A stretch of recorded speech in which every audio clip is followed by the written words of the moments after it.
Hey Pittsburgh, it's Megan. One of my all-time favorite events in the city is coming up soon, Arborade, benefiting, of course, Tree Pittsburgh. There's going to be delicious food and drinks and live music from a couple wonderful Pittsburgh acts.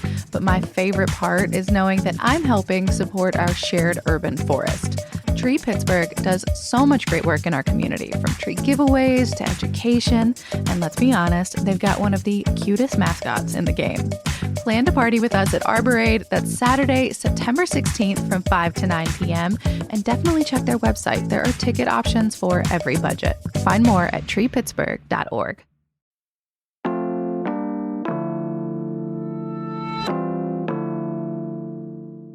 Today on CityCast Pittsburgh, the Steel City has a bunch of classic eats, but one of our favorites, the pepperoni roll, actually hails from West Virginia. I'm throwing it back to my conversation with someone who's really proud of that. Kat Schuler is the owner and founder of Rolling Pepperoni in Lawrenceville.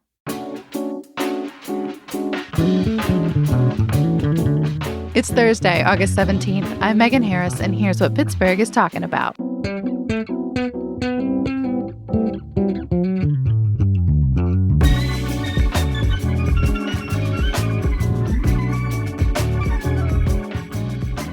It's Thursday, so we're talking about food.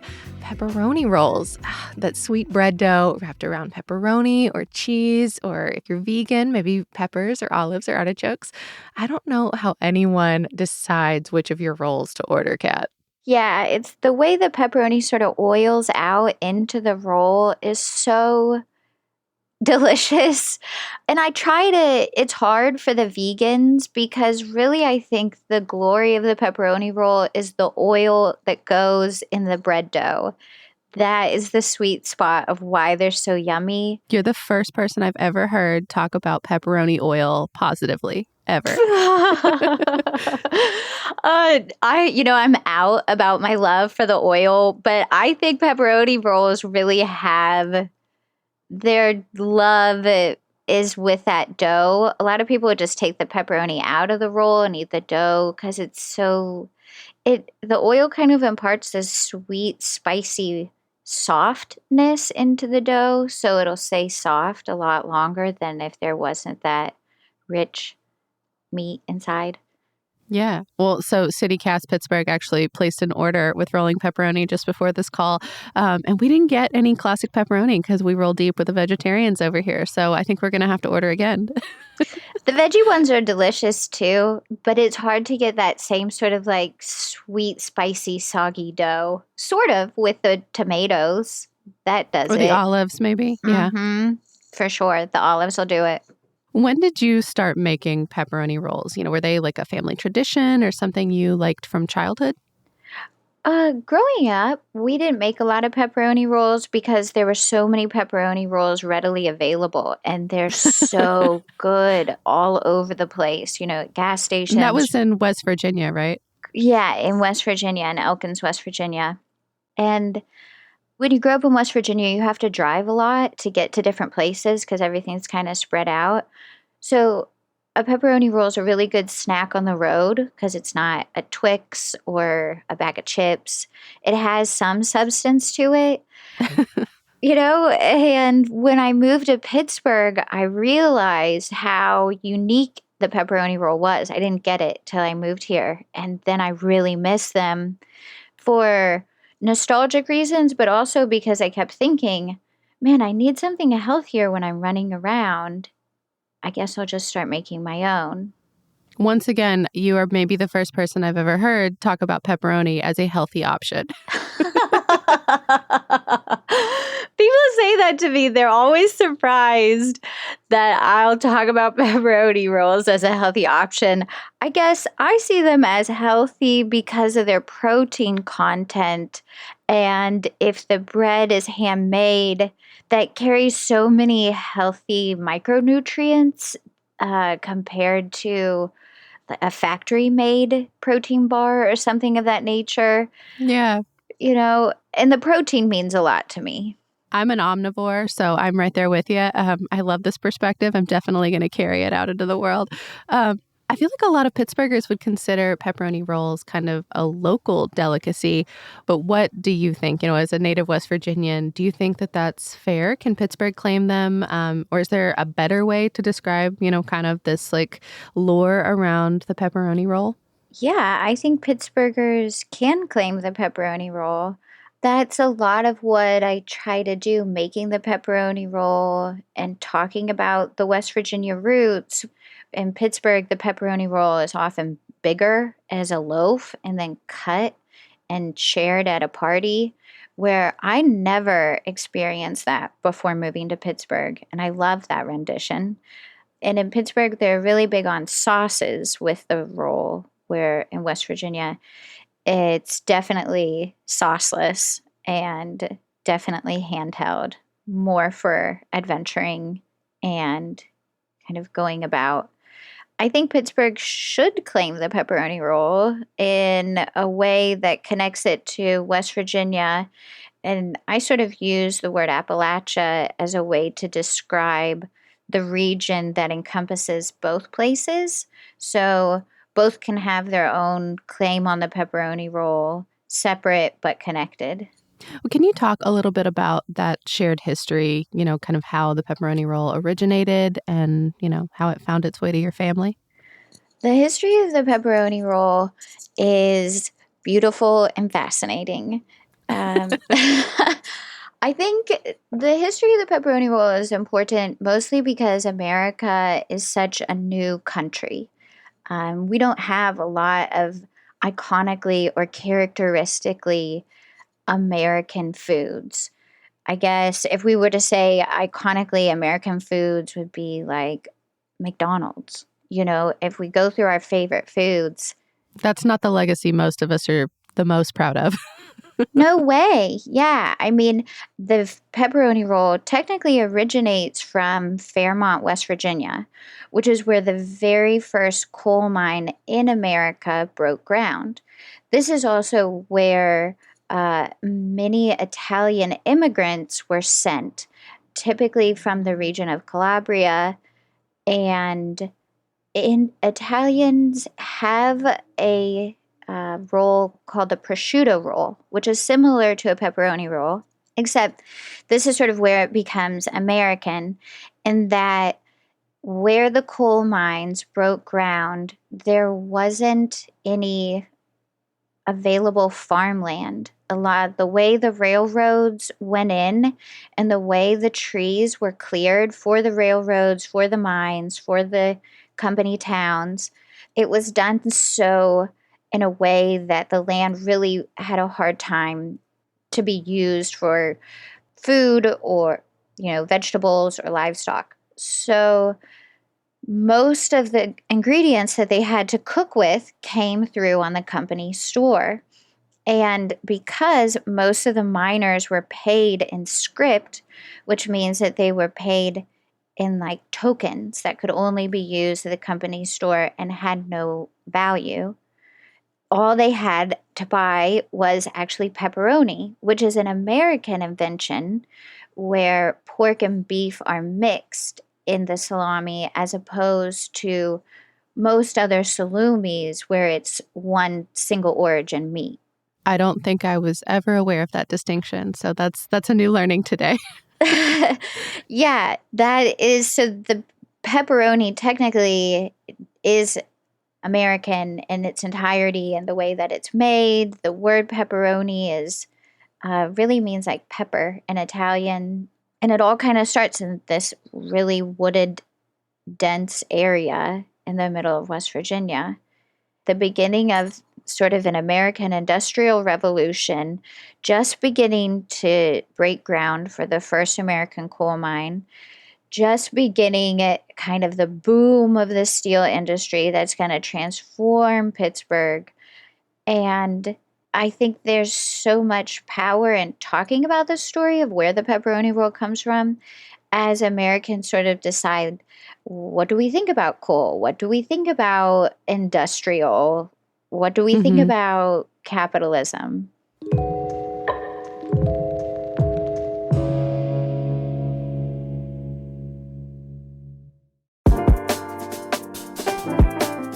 Hey Pittsburgh, it's Megan. If you're craving a delicious scoop on a hot summer day, get yourself up to Bakery Square. It's the new local home for Jenny's Ice Cream in Pittsburgh.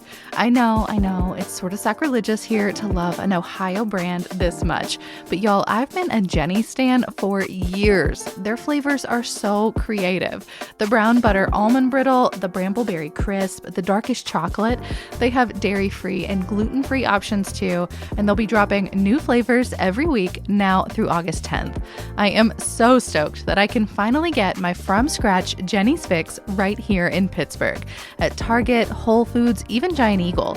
Find all their flavors and fun facts at Jenny's, that's JENIS.com.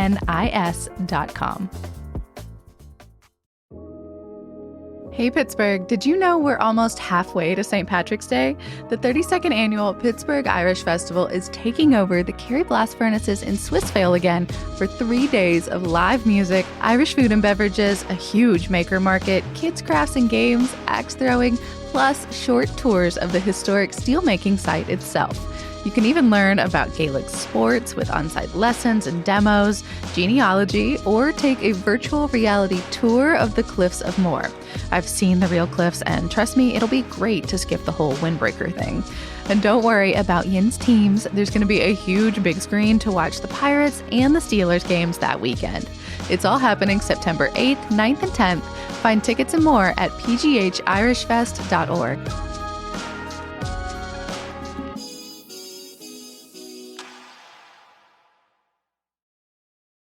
So that kind of bridges the gap to, I guess, what we would consider maybe the modern era. But what was its introduction like for you and bringing it to Pittsburgh? Because, you say you got here and there was nothing like what you were used to before. And now you've made it your career. What was that transition like? And also, just opening a brick and mortar in this day and age, it's a lot. It was a lot. It was a handful. It was absolutely fascinating. I was making the rolls just because I really missed home and I just couldn't help it. It just sort of happened on my own. But then what's super cool about Pittsburgh is how supportive people in Pittsburgh are of each other. So as soon as I started making them, people started saying, "Ooh, that's cool. You should sell these. Oh, I'm having an event and some makers are going to be there. Do you want to set up a table?" And I would be like, "No, I'm not a baker. I don't know how to, no way." And they were like, yeah. Just give it a shot. Just try. Just come on. Bring a few. I would show up and have 12. I would. Oh, that's not enough. No. Yeah, exactly. I really didn't know what I was doing. But I would just be like, okay, sure. I'll bring some rolls. And when I would go to these events, people had a lot to say about the pepperoni roll. Everyone was like, "What are you doing? Why are you making pepperoni rolls?" In a bad way? Both ways. Good and bad. I like that you got help, but you also got a real reaction. What are you doing with your life? It was strong. People were really, some people were highly defensive. "What are you doing selling pepperoni rolls? Do you even know where these come from? These come from West Virginia." And I was like, "Well, yeah, I know. That's why I'm making them." So do I. Yeah, me too. Where are you from? Because obviously, most anybody that says that is from West Virginia. And in West Virginia, there is a defense of kind of the state, the culture, the way we're represented. Absolutely. But then there were also people that were like, pepperoni rolls? Why are you going to make those? They're so basic. They're not a pepperoni roll. And I was like, yeah, a pepperoni roll. And I found that those are really two far ends of the spectrum for really quick visceral responses from people. A defense, yeah, and then also a strong offense. What are you doing? That's not a good food. Don't make that. Well, and one rooted in a reflexive and very subjective taste. And the other one, I don't know, comes from this deep personal pride that, I don't know, I feel like a lot of Southerners really carry deep in their soul. You can appreciate it, but I don't know that you get to have it all the time. This is special. This is mine. That's so well said. This is special and this is mine. And I think that mentality grows from people who feel they've had a lot taken from them. And so the things that are rooted in place are really important to people. I agree completely. So, Kat, your food isn't just for eating, it's also for reading, oddly. You wrap your rolls, literally wrap them in these printed stories of Appalachian culture. It's like the actual packaging. Why did you decide to do it that way? Like we were just sort of talking about how there was a whole conversation around the roles, the stories, I thought, well, okay, as a West Virginian who doesn't want to do a disservice to this history, everything that this food product represents, I don't have all the answers. I don't know everything about Appalachia. I don't know everything about the pepperoni roll. I don't know everything about the region. I don't even know a little bit compared to how much there is to know. So I thought It's very humble instead of of you. me, well, I think the thing is it's such a fluid conversation that really represents a lot of people and a lot of changing ideas. And I thought instead of me trying to talk about the ideas that I might have or the things that are important to me, why don't I just make space for people to talk about the ideas that they have? The people that come up to me when I'm at an event, what do they want to say? Why so defensive? What do we feel like we're defending? So I started asking people, what is Appalachia to you? And so Appalachia is a sociologically defined culture, which means that it's a culture defined by anyone that identifies with it. Where most cultures, I guess, have a distinct boundary, like a line, a region, a A river. geography. Yeah. Exactly. What kinds of people did you talk to? Oh man, I talked to so many amazing people. I mean, really, I just went through my bucket list of idols. I talked to Appalachian professors at Chatham, WVU, artists, poets, climate crisis warriors. I was expecting a list like friends and neighbors. This is a much you really shot for the stars in a better way. I like that. Well, Appalachia is a complicated word. And honestly, if you start asking people, what is Appalachia to you? A lot of people aren't sure what to say. Most people are going to say, oh, it's over there. It's not here. It's them, but it's not me. And most of the people that are willing to really step into that space are people that have studied the word, studied the culture, and the region. Yeah. Well, so obviously folks should order a roll to be able to experience the stories firsthand, but can you give me, I don't know, a little spoiler of what a few of them maybe shared? I think the biggest theme from the stories that came through was that there is a push and pull between sort of a creation idea and a destruction idea in the region. Sort of this idea of pride and this idea that there's been wrongs. And for each person, those wrongs meant different things. They felt different. But every single person, when they talked about the word Appalachia, it was a very visceral story of this is the pain my region carries, and this is what I do, and this is what my family does to make it beautiful and to reclaim it. Every single one. Kat Schuler is the founder of Rolling Pepperoni. You can find her Roni rolls at the storefront in Lawrenceville or order delivery through her website. Kat, thank you so much for sharing this history and kind of a piece of yourself with CityCast Pittsburgh. Thank you, Megan. It's been a blast.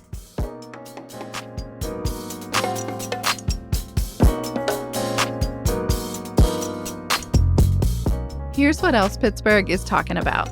A city audit found some issues with our recycling situation. WESA reports that the data they crunched was from 2020 and 2021, and that on average, we don't have enough workers to manage how much junk we make. A small silver lining, though, apparently about 85% of curbside recycling actually gets processed. Honestly, way better than I thought. And I don't know about y'all, but I keep seeing wild turkeys everywhere. In Highland Park, on the north side, a friend of mine posted some on Grandview Avenue. Well, it turns out there is a group of folks in the state here who really want to hear about it. The Pennsylvania Game Commission is doing their annual sighting survey right now through the end of the month, where they track population trends and long-term reproductive success, which I guess helps them update and maintain our state hunting regulations. Fun fact, wild turkeys were so admired by colonial statesmen that Benjamin Franklin proposed it as our national symbol.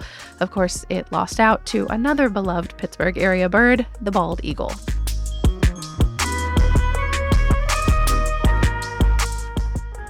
That's all for today here on CityCast Pittsburgh. If you're hungry for more food-focused shows, check out our back catalog of Thursday episodes. That'll always be your day for tasty updates. And you can check out our Friday Hey Pittsburgh newsletter for dozens of bite-sized, newsy morsels about restaurants and bars and pop-ups and food trucks all over town. You can subscribe through the link in our show notes or at pittsburgh.citycast.fm. We'll be back tomorrow morning with more news from around the city. Talk to y'all soon.